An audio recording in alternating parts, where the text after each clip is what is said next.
3 days తర్వాత బాబుకైతే పూర్తిగా దగ్గైతే తగ్గిందండి. 3 డేస్ తర్వాత డిశ్చార్జ్ అయితే ఇచ్చారు మాకు. ఆ 3 రోజులకి దగ్గరగా 50,000 వరకు బిల్ అయిందండి. రూమ్ ఛార్జెసే మనకి ఎక్కువ పడిపోతాయి.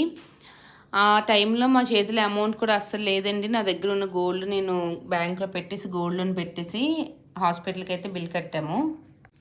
మనిషి కన్నా మనకేది ముఖ్యం కాదు కదండీ.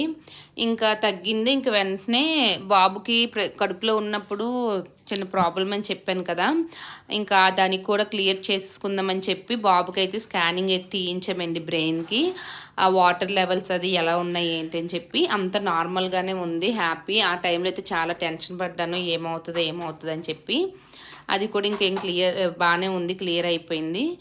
ఆ తర్వాత కొంచెం చేదులు అవి పట్టడం బాగా తగ్గించానండి. అంటే చేదు వేడే కదా బాడీకి. దానివల్ల ఏమైనా దగ్గొచ్చేస్తుందని భయంతోని అవి పట్టడం మానేశాను. పౌడర్ పాలు ఉంటాయి కదండీ! పౌడర్ పాలు ఎప్పుడు పట్టినా విపరీతమైన దగ్గొచ్చేసేదండి. ఆ పౌడర్ పాలు కూడా మానేశాను. మొత్తం నా ఫీడింగేని 6 మంత్స్ వరకు. 6 మంత్స్ తర్వాత నుంచి ఇంకొకటి మనము సాలిడ్ ఫుడ్ అనేది అలవాటు చేస్తాం కదా!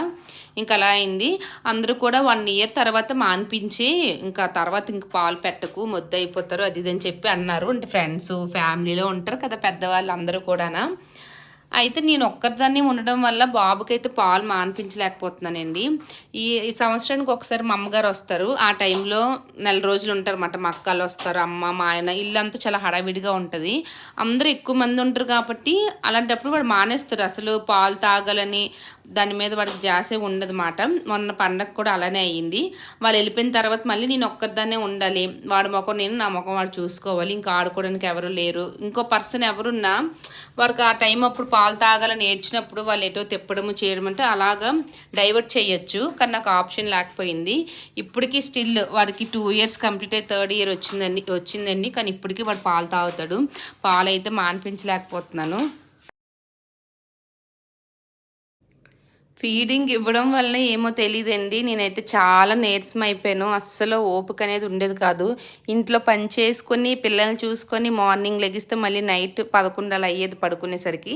ఇప్పుడు కూడా అదే టైము. ఇప్పుడు టైం ఎంత అయింది తెలుసా? ఇప్పుడు వీడియో చేస్తున్నాను వాయిస్ ఓవర్ 12 అయిందండి. పిల్లలైతే ఇంకా పడుకోలేదు, ఆడుకుంటున్నారు.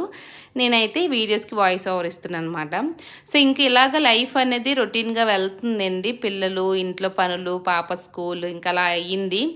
అయిన తర్వాత లాస్ట్ ఇయర్ 2025 అక్టోబర్లోనండి ఒక ప్రాబ్లం అయితే వచ్చింది. అది దేనివల్ల వచ్చింది ఏంటంటే నాకు ఫ్యామిలీ ప్లానింగ్ ఆపరేషన్ అవ్వలేదు కదండి. సో దానివల్ల ఏమైందంటే నేను మళ్ళీ కన్సీవ్ అవ్వడం అనేది జరిగిందన్నమాట.